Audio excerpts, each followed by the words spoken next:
Bom, bora lá, rapaziada. Vamos trocar ideia sobre isso aí então. A respeito desse impeachment que rolou dentro do Corinthians em 2017. Pois bem, em 2017 o presidente do Corinthians era o Roberto de Andrade, né? E cerca de 63 conselheiros na época, em 2017, eles entraram com um pedido de impeachment contra o Roberto de Andrade para tentar tirar ele do cargo, né? Na época. Isso foi exatamente no dia 22 de novembro de 2016, tá? Mas o pedido só foi... ele tinha mandato até 2017, então foi em 2016, um ano antes do término do mandato do Roberto de Andrade, esses 63 conselheiros entraram com esse processo. E até a tendência na época é que o processo durasse no mínimo 2 meses aí para ser concluído, né? O requerimento tinha com base em supostas assinaturas fraudulentas do presidente em contratos da Arena Corinthians, tá? Que segundo até a reportagem da época, falavam que o Roberto teria avalizado, assinado contratos com datas anteriores à sua posse. Isso teria sido acontecido em 2015. Em 2015 ele teria assinado esses documentos exatamente sem ser presidente, né? Os dois casos, no primeiro ele, na realidade são duas questões, tá? No primeiro seria uma rúbrica numa lista de presença da Assembleia Geral de Cotistas do estádio, que ocorreu 2 dias antes dele ser eleito, tá? E no outro o nome do Cartola apareceu em contrato no estacionamento da Arena, que na época era explorado pela empresa Omni, que foi firmado 27 dias antes da eleição, tá? O presidente do Conselho Deliberativo na época, que era o Guilherme Stringer, ele explicou para a imprensa que o trâmite do processo ele partiria daquele momento da seguinte forma: o pedido foi protocolado, mas ele não tinha recebido até então esse pedido, tá? Ele falou que ele teria 5 dias então para encaminhar para a comissão de ética e disciplina da época, né? E ele iria notificar o presidente para ele poder se defender. Então aí o Roberto de Andrade na época teria mais cerca de 10 dias, mais ou menos, para ele poder responder essas questões, né? E depois disso a comissão iria se reunir para elaborar um parecer dizendo se era favorável ou contra a destituição dele. Beleza? Até aí tranquilo. Aí então, na sequência, passando por essa fase, o conselho votaria o parecer da comissão de ética, tá? Caso a saída do Roberto de Andrade tivesse sido aprovada, ele era afastado temporariamente, mas é preciso que os associados do clube, em uma assembleia geral, retifiquem essa decisão. Então, tipo, o conselho ele ia falar, concordo com o afastamento, com a impugnação do Roberto de Andrade, mas tem que passar pelo crivo do pessoal dos associados, né? E se isso ocorresse, uma nova eleição teria que ser marcada durante um período de até 30 dias, tá? Mas na época não tinha consenso sobre isso, de quando esse pleito poderia ser realizado no clube, porque há quem defendia na época que a eleição tivesse sido feita com voto dos associados, como ocorrer a cada 3 anos, né? Outra ala do contudo era favorável, que a votação indireta realizada dentro do Conselho Deliberativo. Então, primeiro era o Conselho que avaliava e depois os associados, né? Então, os associados defenderiam que eles teriam que averiguar isso diretamente. Isso era o que eles defendiam na época, tá? Na época, se o Roberto de Andrade tivesse sido afastado, quem assumiria o cargo interinamente na época era o André Luiz de Oliveira. Comumente a gente conhece ele hoje como André Negão. Ele era o vice-presidente do Roberto de Andrade naquela época, né? E que foi alvo de condução coercitiva e operação da Lava Jato, endereço com planilhas da Odebrecht, que anotavam pagamento de até 500 mil e por aí foi, né? Aí o que aconteceu nessa questão? Quando chegou em fevereiro de 2017, o Conselho Deliberativo do clube votou a favor do presidente Roberto de Andrade e fez com que a possibilidade de impeachment fosse arquivada, né? Ao total, na época, foram 183 votos favoráveis ao mandatário alvinegro, né?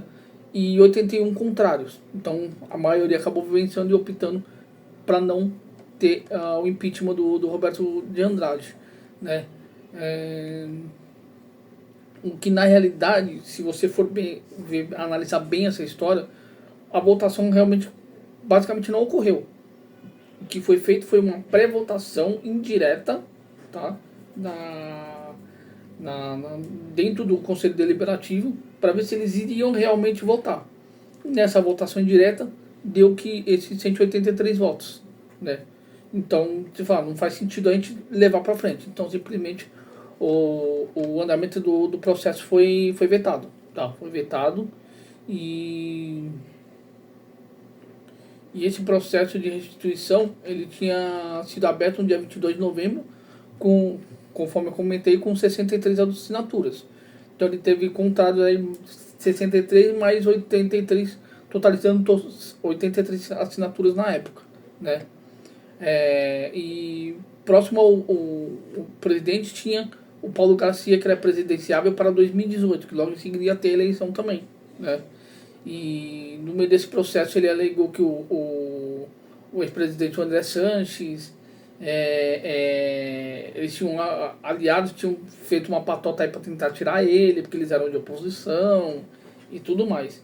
Então você vê que historicamente o Corinthians tem aí já um caso de impeachment, né? Que não foi para frente, tá? Não foi para frente porque não se encontrou bases fundamentadas para poder seguir esse pleito, né? E o que acontece hoje em dia, agora com o Augusto Melo, estão tentando fazer essa falácia de querer fazer um embrólio para tentar pegar alguma coisa dele. Só que enquanto o Ministério Público e a Polícia Civil não entregar um inquérito pronto, falar, tá aqui, ó, a decisão do inquérito é esse, não tem que fazer. Não tem que fazer. A gente vai ter que aguardar para ver se realmente vai para frente essa história, não. Mas esse dado histórico do Roberto de Andrade, fora isso teve coisas da base que ele acabou se envolvendo também, e uma série de outras situações na época, fazendo uma gestão temerária também, assim como outras gestões que deram sequência no caso. Só pra você ter uma ideia, na época, quem era o cara das finanças, vamos dizer assim, que era o Raul Correia Júnior, que era o cara das finanças, o cara do marketing na época era o Luiz Paulo Rosenberg, e o próprio Andrés Sanches, que era, até então não tinha sido o presidente, ele tinha sido o presidente tampão, mas ele voltou como gerente de futebol, como diretor de futebol, né? Voltaria como gestor de futebol, mas o Roberto Andrade acabou rechaçando isso aí e não autorizou a volta dele, né? Outra estratégia na época da situação foi atacar as causas do processo de impeachment, dois pontos que encabeçaram a proposta que encabeçaram isso daí. Assinaturas da ata da reunião do conselho e o contrato com estacionamento, conforme eu citei. Nos dois casos, as datas das firmas eram anteriores à eleição de fevereiro de 2015, quando o Roberto de Andrade tinha sido eleito, né? Em contra-ataque, a situação rompeu de maneira unilateral o contato com essa OMNI. Então a empresa foi tirada fora, né? E ele acabou até assinando um contrato com a empresa Índigo na época, que era prestadora de serviço anterior a não tenha aceitado de imediato essa quebra, né? A tal da Omni, né? Ainda que a prestadora de serviço não tenha aceitado isso de imediato, e aberto em consequência da assinatura irregular de Roberto de Andrade. O inquérito policial da época foi freado por meio de habeas corpus, teve até habeas corpus no meio, só para vocês terem uma noção, né? A investigação tratava sobre crime de falsidade ideológica. Olha o nível que chegou o negócio na época. Olha o nível, né?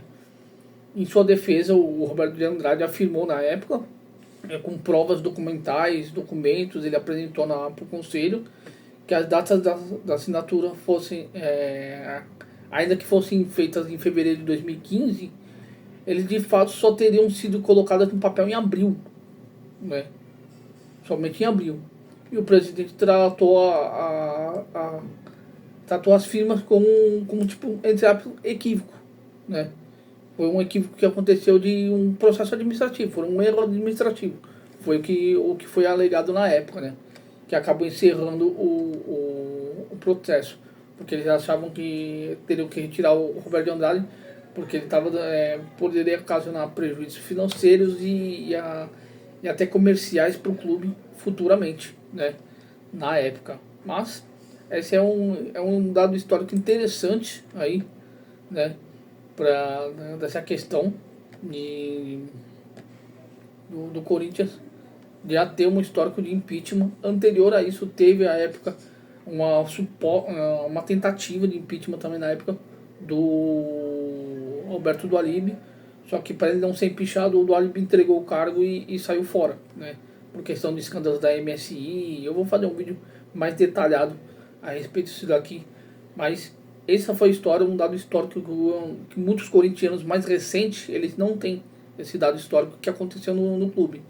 Então eles veem as notícias que saem hoje em dia, pipoca daqui, pipoca de lá, tipo, fica perdido, meio que segue em tiroteio, não sabe em quem acreditar. Mas quem passou por isso na época e vivenciou essa questão do Roberto de Andrade sabe que o processo é bem minucioso, bem detalhado na questão dentro da política dentro do clube, né? Agora a gente tem que esperar para ver o que vai acontecer nesse segundo processo histórico aí de impeachment contra o Augusto Melo. E você, o que vocês acharam dessa história? Não sei se eu expliquei muito bem direito, mas eu tentei pegar algumas notícias aqui e montar um quebra-cabeça aqui para vocês. Beleza, rapaziada? Eu vou ficando por aqui, eu volto na próxima aí. Vai, Corinthians!